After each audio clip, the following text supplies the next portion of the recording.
ሰሜንና ሰማይን ለይተው የማያውቁ ናቸው እነዚህ።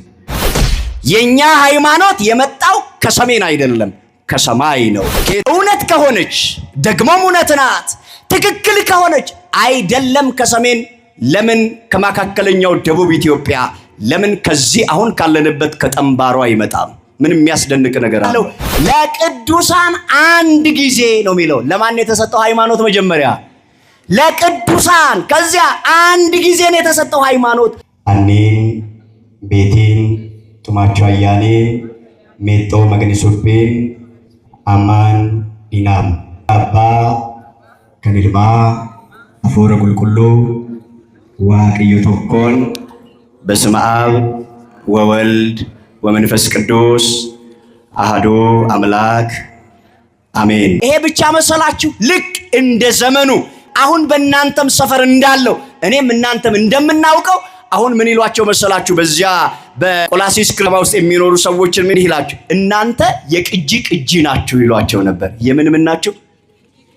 የቅጂ ቅጂ ናችሁ። እናንተ ኦሪጂናል ትምህርት የላችሁም፣ ቀጥታ እንደወረደ የላችሁም። የቅጂ ቅጂ የተባለው አክርጳ ከኤጲፋራ፣ ኤጲፋራ ከጳውሎስ፣ ጳውሎስ ከሐዋርያት፣ ሐዋርያት ከክርስቶስ እንደዚህ የመጣ የቅጂ ቅጂ እንጂ ኦሪጂናል ትምህርት የላችሁም።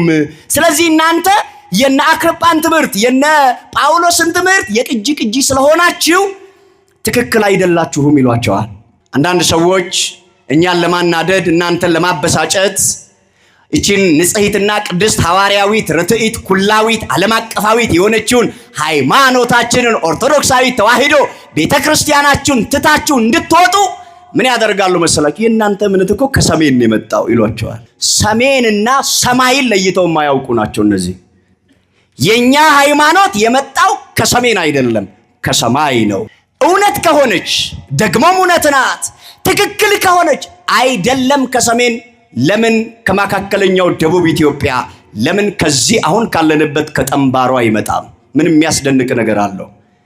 እውነት ከሆነች ወደ እግዚአብሔር መንግስት የምታስገባን ከሆነ ከእግዚአብሔር ጋር የምታገናኘን ከሆነ አይደለም ከሰሜን ለምን ከደቡብ ለምን ከምዕራብ ለምን ከደቡብ ምዕራብ ኢትዮጵያ አይመጣም? ዋናው የመጣበት ሳይሆን ዓላማው ምንድነው ነው። ምንድነው ዓላማው? የሃይማኖት አስፈላጊነቱ ምንድነው የሚለውን በደንብ እንድናውቅ ያስፈልጋል።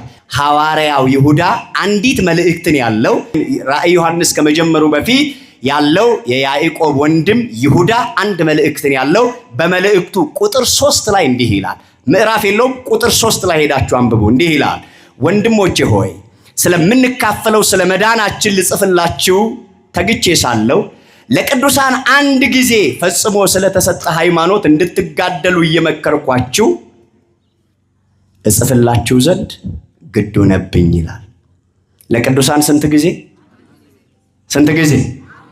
ለቅዱሳን አንድ ጊዜ ስለተሰጠ ሃይማኖት ወንድሞች ሆይ ስለምንካፈለው ስለ መዳናችን እጽፍላችሁ ዘንድ እጅግ ተግቼ ሳለሁ ለቅዱሳን አንድ ጊዜ ነው የሚለው። ለማን የተሰጠው ሃይማኖት? መጀመሪያ ለቅዱሳን፣ ከዚያ አንድ ጊዜ ነው የተሰጠው ሃይማኖት።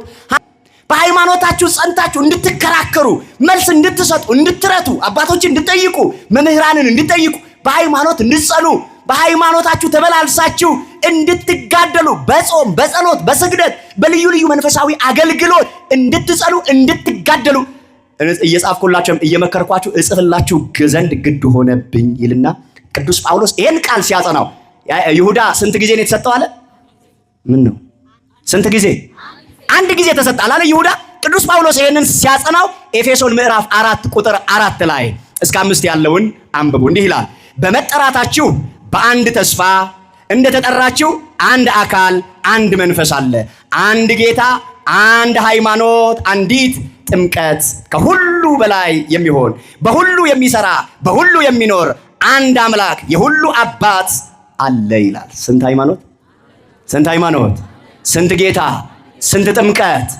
በቃ በዚህ በደቡብ ኢትዮጵያ ያላችሁ ክርስቲያኖች የእግዚአብሔር ሰላም ይብዛላችሁ፣ የእግዚአብሔር በረከት ይብዛላችሁ፣ የእግዚአብሔር ሰላም በሕይወታችሁ ይብዛላችሁ።